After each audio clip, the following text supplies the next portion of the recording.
नमस्कार प्रिय विद्यार्थियों, गायत्री स्कूल के ऑनलाइन प्लेटफॉर्म पर सभी विद्यार्थियों का स्वागत है। आज के क्लास में हम BSc BEd and BSc second year और बीएससी बीएड सेकेंड ईयर के न्यूमेरिकल इंटीग्रेशन के लेक्चर नंबर 6 में आज हम न्यूमेरिकल इंटीग्रेशन की न्यूमेरिकल प्रॉब्लम को सॉल्व करेंगे। देखिए, प्रीवियस के जो 5 लेक्चर है मैं बता देता हूँ। फर्स्ट लेक्चर में मैंने इसका न्यूमेरिकल इंटीग्रेशन का इंट्रोडक्शन बताया था। सेकंड वीडियो में मैंने ट्रेपेजॉइडल फॉर्मूले को प्रूव किया था। थर्ड लेक्चर में मैंने सिम्पसन 1/3 को प्रूव किया था। फोर्थ लेक्चर में मैंने सिम्पसन 3/8 को और फिफ्थ लेक्चर में मैंने वेडले रूल को प्रूव किया है। अब उन्हीं के ऊपर न्यूमेरिकल प्रॉब्लम किस प्रकार पूछी जाती है उसको लेकर अपन बात करेंगे। तो देखिए, मैंने आपको ये भी बताया था कि जो वेडले सूत्र होता है उसमें अपने पास में जो अंतराल होता है वो बहुत ही कम होने के कारण उसकी वैल्यू सबसे ज्यादा सटीक और सही आंसर प्राप्त होता है।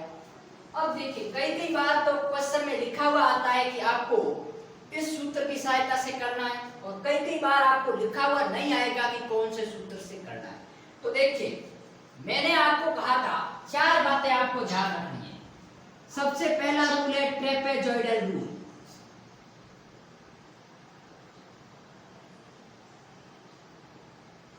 इसमें जो नंबर ऑफ पार्ट्स होंगे, नंबर ऑफ पार्ट्स वो आपके पास में कोई भी हो सकता है, इवन भी हो सकते हैं और ऑड भी हो सकते हैं। कितने भी हो सकते हैं, 2, 3, 4, 5, कोई कंस्ट्रक्शन या कोई रेस्ट्रिक्शन नहीं है। दूसरा था आपके पास में सिम्पसन 1/3 रूल। देखिए, आप ये पूरे इसके पहले से प्रूफ देखोगे तभी आपको समझ में आएगा, वरना नहीं आएगा। मैंने प्रूफ में ये सब बता रखा है। तो इसमें जो पार्ट्स हैं वो नंबर ऑफ पार्ट कितने होने चाहिए भैया अंतराल के, तो जो पार्ट होंगे वो आपके पास में 2n, अर्थात अपने कहा था कि 2 का गुणज होने चाहिए। क्या होने चाहिए? 2 का गुणज।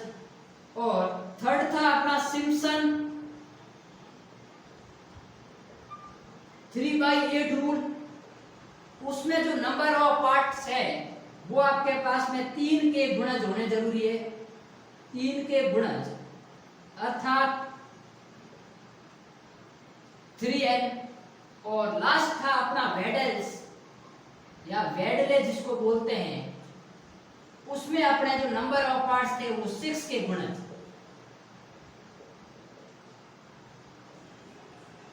अर्थात 6n। अब मेरी बात सुनिए, 6 का गुणज मतलब 6 का कम से कम गुणज कौन सा है? सही है, फिर 12 हो सकते हैं। भाई देखिए, 100 के गुणज क्या हो सकते हैं? 6, 12, 18, 24। अर्थात कम से कम अपन को 100 भाग तो करने जरूरी है। 100 से कम तो करे बिना अपना काम ही नहीं चलता। इसके 3 के गुणज क्या हो सकते हैं? 3, 6, 9, 12। इस प्रकार 2 के गुणज 2, 4, 6, 8। अब देखिए, तो ये आपके पास में बात है। मैं क्वेश्चन सभी तरीकों से करवाऊंगा और एक क्वेश्चन को लेकर सब फॉर्मूले एक साथ में लगाऊंगा, तो अपन कैसे वेरीफाई करते हैं उसको लेकर अपन बात करेंगे। तो देखिए, मेरे पास में ये क्वेश्चन है।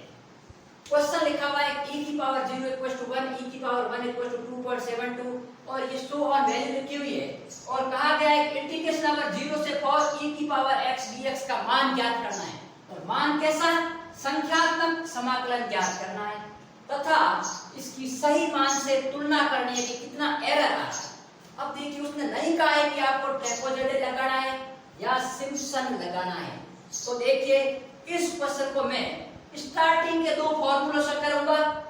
कल के लेक्चर में मैं सिम्पसन 3/8 और वेडले पे करूंगा और फिर बीच में इनको कंपेयर करूंगा कि कौन सा सही है और कौन सा गलत है। ठीक है, तो सबसे पहले अपन क्या करते हैं, देखिए, मैं इसके सॉल्यूशन के लिए बात करूं तो सिम्पसन 1/3 को लेके बात करता हूं। मैं सिम्पसन 1/3 रूल, ठीक है। अब देखिए, उसके अंतर्गत जो परास होगी वो 2 का गुणज होना चाहिए। तो 2 का गुणज क्या हो सकता है? 2 हो सकता है, 4 हो सकता है, 6 हो सकता है। तो मैं क्या कर सकता हूँ? 4 भागों में बांट सकता हूँ, सिर्फ भागों में काट सकता हूं, तो मैं क्या कर रहा हूं देखिए, परास के भागों या परास को ऐसा लिख सकते हैं परास। अब परास क्या है भाई, 0,4 है। अरे भाई लिमिट कहां से है, 0 से 4 है। परास को 4 समान भागों में विभाजित करने पर 4 समान और इक्वल इंटरवल होने जरूरी है, क्योंकि मैंने इसके डेरिवेशन में बताया था कि इक्वल इंटरवल अपन क्यों ले रहे। 4 समान भागों में बांटने पर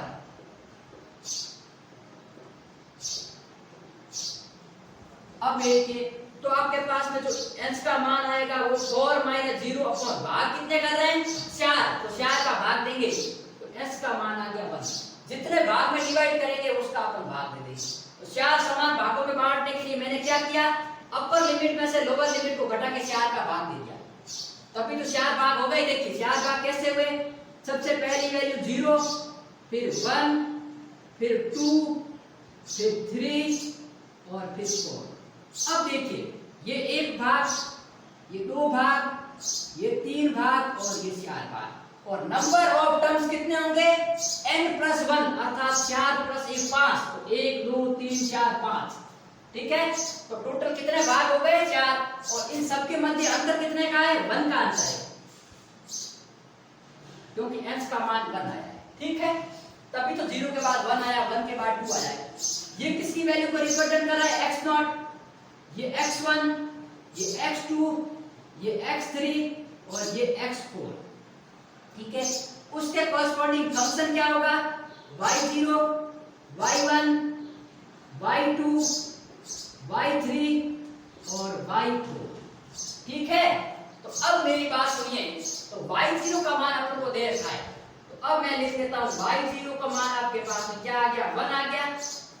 सबसे पहले क्यों x0 क्या है 0, 0 पर फंक्शन की वैल्यू, y1 की वैल्यू आपके पास में 2.72, y2 की वैल्यू आपके पास में 7.39, y3 की वैल्यू आपके पास में 20.09 और y4 की वैल्यू आपके पास में है 54.60। अब मेरी बात सुनिए, अब मैंने यही वैल्यू क्यों निकाली, x की वैल्यू क्या क्या है, x0 का मान 0 है, x1 का मान 1 है, x2 का मान 2 है, x3 का मान 3 और x4 का मान 4 है, जो कि मैं पहले लिख चुका हूं ये।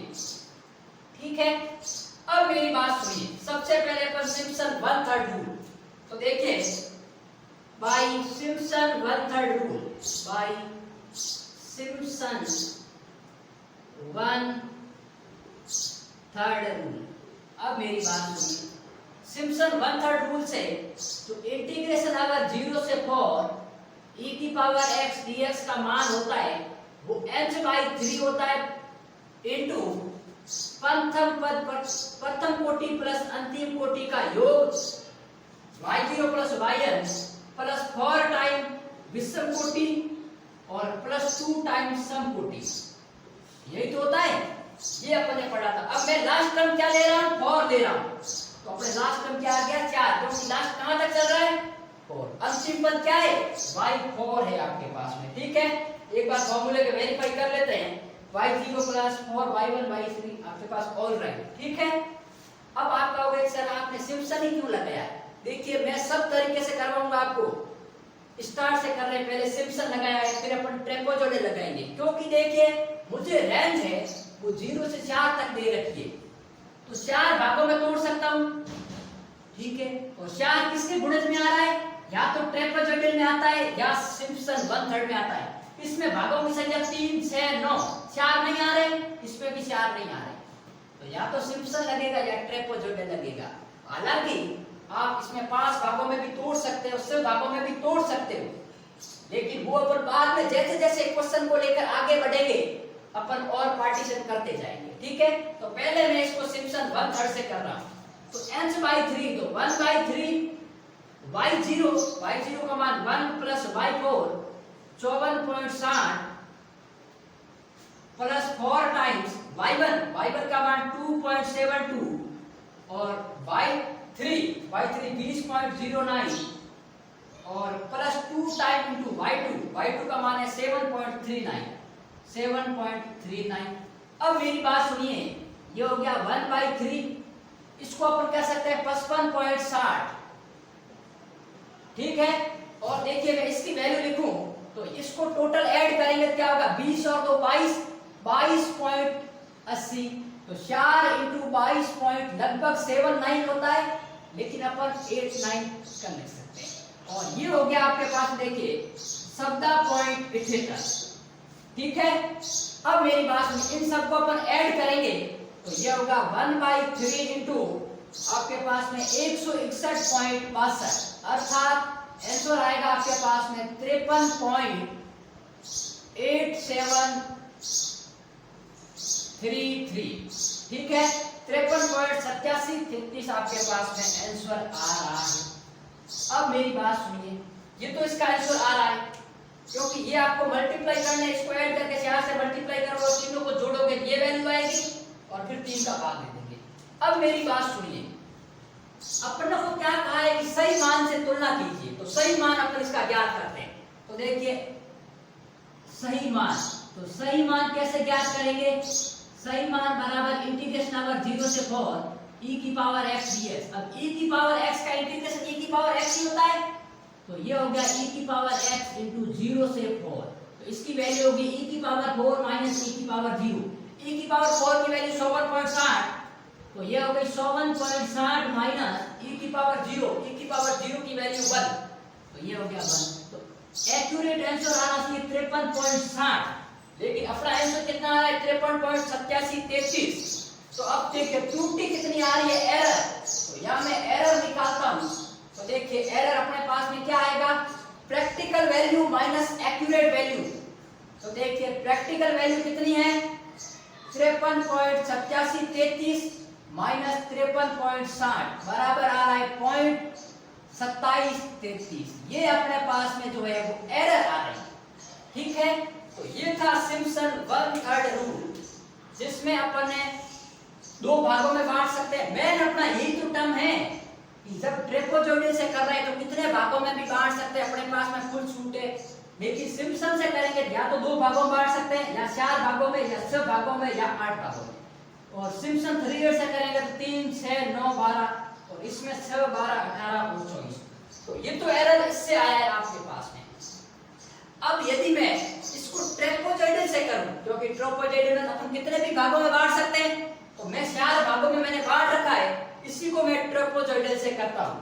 तो देखिए ट्रेपेजॉइडल से क्या आंसर आता है,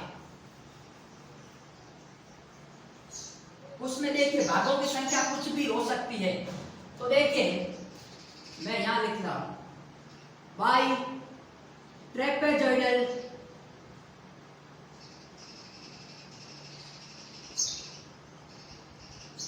रूल क्या होता है, इंटीग्रेशन ओवर 0 से 4 e की पावर x dx बराबर y0 plus y4 by 2 plus y1 plus y2 plus y3। यही तो होता है इसका फॉर्मूला, प्रथम तथा अंतिम कोटि का माध्य प्लस मध्यवर्ती कोटियों का योग।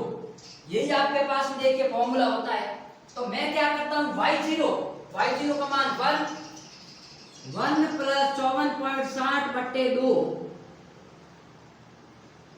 प्लस आपके पास में y1 2.72 प्लस 7.39 प्लस 20.09, ठीक है। अब मैं इसको करूंगा तो ये वैल्यू आ गई 55.60, और 55.60 को अपन सॉल्व करेंगे तो अपने पास में वैल्यू आएगी 27.8, और ये वैल्यू आएगी आपके पास में 30.2, ठीक है। तो अपने पास में एक्यूरेट क्या वैल्यू आ गई, देखिए 8 और 2 10 आपके पास में, और ये हो गई आपके पास में 58, तो 58 आ गया आपके पास में आंसर। अब अपन त्रुटि निकालें तो त्रुटि क्या होगी आपके पास में, practical value minus accurate value. तो प्रैक्टिकल वैल्यू कितनी आ रही है 58 माइनस 53.60, तो ये आ गया 4.4। अब देखिए इसमें तो त्रुटि पॉइंट में आ रही है, लेकिन इसमें तो 4.4 आ रही है। तो अपने पास में ये रिजल्ट आ गया कि मैं यदि इस क्वेश्चन को ट्रेपेजॉइडल से करूं तो अपने पास में एरर ज्यादा आ रही है, और सिम्पसन 1/3 से कर रहा हूं तो एरर अपने पास में कम आ रही है। अर्थात मैं ये कह सकता हूं कि ट्रेपेजॉइडल की तुलना में जो सिम्पसन 1/3 रूल है वो ज्यादा एक्यूरेट आंसर देता है, और सिम्पसन 1/3 की तुलना में सिम्पसन 3/8 देगा, और सिम्पसन 3/8 की तुलना में वेडले देगा। ठीक है, तो आज का क्वेश्चन मैं दो तरीकों से करवाऊंगा। अब जो कल का अपन क्वेश्चन लेंगे उसको मैं सिम्पसन 3/8 और वेडले से करवाऊंगा। ठीक है, और उसमें देखेंगे उनमें से कौन सा एक्यूरेट है, और फिर अपन एक क्वेश्चन लेकर एक ही क्वेश्चन को चारों मेथड से करेंगे। ठीक है, और कंपैरिजन करवाएंगे कि कौन सा सबसे बेस्ट रहता है।